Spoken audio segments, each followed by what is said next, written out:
Can you buy a $670,000 property, only put down 10% deposit, and get the benefits of that price going up, of the whole 167,000 going up, by just paying a 10,000 deposit and locking in your price? We're going to tell you, stick around.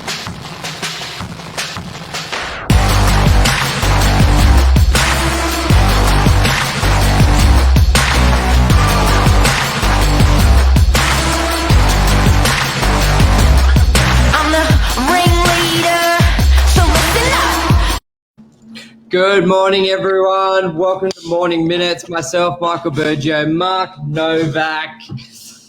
10% down, nothing to pay for 2 years. Sounds like we're selling washing machines or TVs, but we're not. Too good to be true. How are you, Jeff? Good morning. This top off the plan units, Mark, or new constructions are a little bit foreign to a lot of people, and they're not all, like a lot of agents or a lot of buyers, they're working in they may have lived or only bought in one suburb or one or two suburbs, and it's not common to have development. Like for us, it feels like, yeah, new development. But if you think about it, Mark, let's say you just lived in Collaroy and you've never lived anywhere else in Collaroy, you basically would have never seen a new build or bought a new, like it's not. But hang on a sec. If I told you that you could buy a property, lock in today's price, because it's a rising market. Everyone is talking the market up. It's a rising market. If I told you in a crazy market, like I think also the big banks were saying it's going to go up 30%. Yeah. If I told you on a $700,000 property that the big four banks are saying it's going to go up 30%, that's $200,000. If I told you that you didn't need the finance for $700,000 yet, you needed it in 24 months' time, but you could lock in your price of $700,000 and it's going to go up there may be the opportunity where it goes up $200,000 and you only had to put down 10%. That's nuts. Yeah, and this will tick the box for people who may not be ready to move into something, may not be ready for finance, may have the 10% deposit ready, and obviously they may have been saying, I'm going to do a Europe trip, but obviously that's off the cards. Money may be coming in the future, and they're like, oh, I'd love to buy something, but I'm just not ready. What can I do? I don't want the money in the bank. Because Mark, the money in the bank, it's not like the old days where you got interest. Well, a significant amount of interest. And people are like, where can I put it? I don't want to put it in shares. I don't know shares. I don't want to risk it because this is my unit deposit. I don't want it sitting there. I don't know what to do. And tell us a solution. Let's say you are in the position I've just said. What can you do? What should you do? It's different to a dishwasher. If you're buying a dishwasher or an oven, the price doesn't go up. Yeah. Like for Harvey Norman, it's good news to say 24 months interest free. Just because it's good news, there's no interest. You get to lock in to buy what you want. You get to work towards the dream, or you may have said, I always want this plasma, I'm going to buy it. And I got 24 months, I'm going to enjoy it straight away, and I got 24 months interest free. This is different. This is an appreciating asset. This is good debt. It's pretty incredible. Yeah, that's key, isn't it? Now, so putting 10% down, and so you don't have to pay anything, any taxes, any loans or nothing for 24 months? There are first home buyers, there may be a way around it with stamp duty. I think investors, you may have to pay your stamp duty within a certain amount of period, but it's interest free. And what triggered us guys was I've had a couple of conversations this week, and people watching, you may just know this. You may just think this is very obvious. Of course, I know that. But most people actually don't. And what triggered me this week was a couple of conversations I'm having, and I'm speaking to these guys saying, they're going, what If I buy a new unit, which is what we're talking about today, and I put down a 10% deposit, and it goes up 100,000. Let's just say 100,000. That's half what the professionals are speculating. The banks are speculating. But say it just went up 100,000. You're saying if I buy for 700 and it goes up to 800, I still only have to pay 700. I'm like, yes. They go, what? You're saying that I don't have to pay interest on the 700? No. I don't have to pay a mortgage for 2 years? No. I don't have to because a lot of people. I don't have to have finance for 2 years. Yeah, like these guys are saying, what? I don't have to have fine. Like, how does that work? Because I don't want to buy off the plan because I don't have rent coming in to pay the mortgage for 2 years. People think like that, guys, and so let's set the record straight today. And just with what you said with stamp duty, let's say you do have to pay stamp duty. If it is applicable, you can push it back, which is it's pretty cheap. It's like, I remember I did it. It was like 80 cents a day or something ridiculous. So you can either pay it within 6 months of purchasing the property, or you can push it back to settlement as well. But there's now with first home buyers, Mark, up to I think it's $1 million is the scale's best 850. So that you can almost get a 2-bedder, some great 1-beds, 1+ studies, and then it scales down up to $1 million. So first home buyers out there, there's a wide array of properties you will be able to buy with no stamp duty. So there's nothing to pay there. It takes the money out of your account, so there's no spending, it's forced, and you've got the asset. It's almost like you've got the growth benefits as if you bought it without having the repayments, which is great. So a lot of people will be like, I want to buy now, but I'm not ready to settle. And the market, everyone's saying it's going to go up 10, 20%.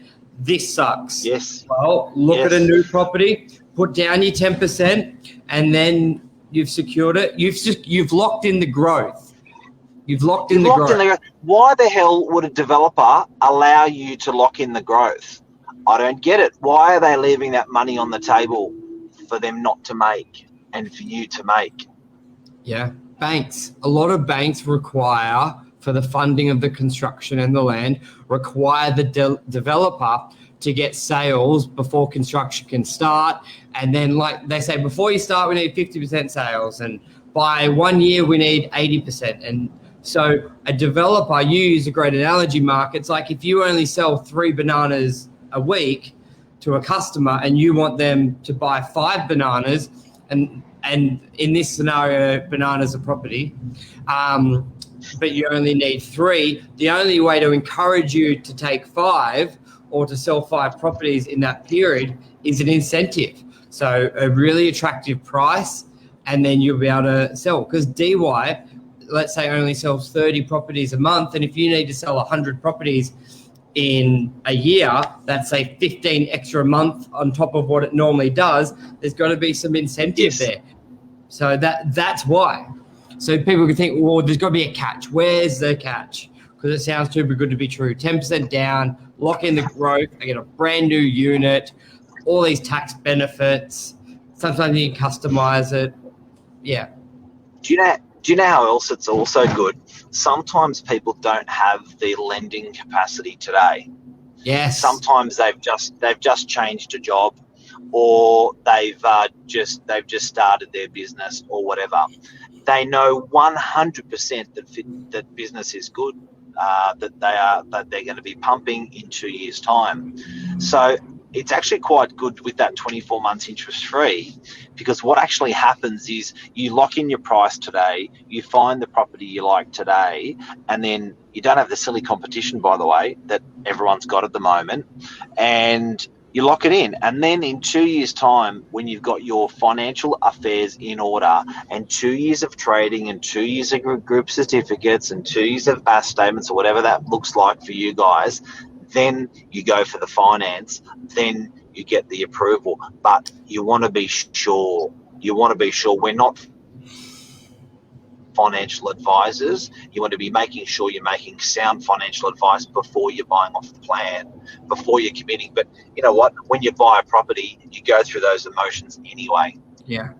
You know what, Mike? That's key. There's a lot of people who had great jobs, a lot of savings and a pre-approval, which they lost because they either lost their job, got a pay cut, and they're like, this sucks. I had a 20-30% deposit and they won't lend me this. I'm stuck. Now I have to find a new job, work my way through. JobKeeper? I was on JobKeeper. This is a great opportunity for people who may have had a good deposit, a big deposit, minimal expenses, and you're going to get back into the workforce, and banks like to see a couple months working. You can buy a new property, put down the 10%, and you go, well, in 2 years I'll be good. So it's I think in these times with low stock, prices going 5, 10, 15, 20% above the guides, it's really good to look at it when you've got a development where there could be 5 or 6 you like, 5 or 6 within your price range. You've got a bit more time and you can go through the process. So guys, this morning, if you've just tuned in, we're talking about 24 months interest free, locking in your price. This is, for example, an off-the-plan property that we're selling. 670,000 is a one-bedroom unit. 600,000 is a 5 odd for a studio.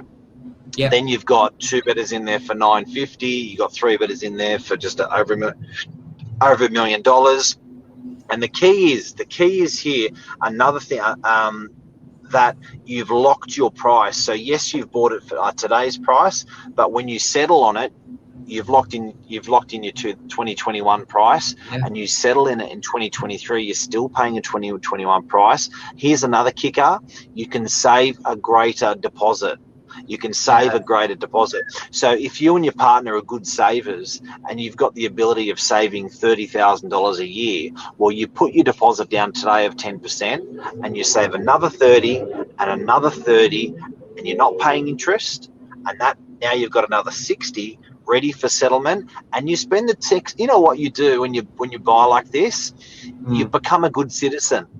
Yes. For 2 years, your wife says to you, look, should we take that holiday? You go, look, at the moment, let's just hold off until we settle on the unit. For 2 years, should we buy the new car? For 2 years, you'll actually form really good disciplines because you're working towards the dream of buying your unit or settling in the unit that you've purchased. And you know what, Mark? I was thinking with the first home buyer where you can only pull out of your super, say, 15 grand per year.